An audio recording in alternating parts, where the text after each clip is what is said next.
যে dance Bangla dance দেখে আপনারা যতটা বিরক্ত হয়েছেন, যতটা আমার উপর হতাশ হয়েছেন, তার থেকে বেশি বিরক্ত কিন্তু আমি আমি নিজে আমি নিজে ততটাই বিরক্ত, ততটাই আমি আমি ভাবতে পারছি না আমি কিভাবে আমার আমি আপনাদের সামনেও আমি কিভাবে প্রমাণ করব যে সেখানে ওই চণ্ডালিকা দেখে আমি কি বলেছিলাম। সেখানে সবাই ছিলেন, সবার সামনে আমি কি বলেছিলাম যে এটা আমার একেবারেই পছন্দ হচ্ছে না এবং এটা ঠিক নয়। এই গানের সঙ্গে চণ্ডালিকার কোনো সম্পর্ক নেই, কোনো এটার কোনো মানে জাস্টিফিকেশনই নেই।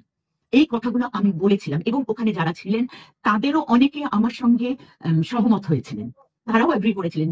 এবং আমরা আমরা অনেকেই সেটা নিয়ে বলেছিলাম এবং আমি প্রথম বলেছিলাম, কিন্তু সেখানে আমার কথাটাকে পুরো বাদ দিয়ে যদি তাদের সেই এটা থাকে, আমি জানি এটা কখনো আমারটা দেখানো হবে না, কারণ সেখানেও এডিট করে দেখানো হবে হয়তো, কারণ তারা চ্যানেল কখনোই চাইবেন না যে তাদের এই এই ব্যাপারটাকে আমি এইভাবে যে বলছি সেটা বলা হোক।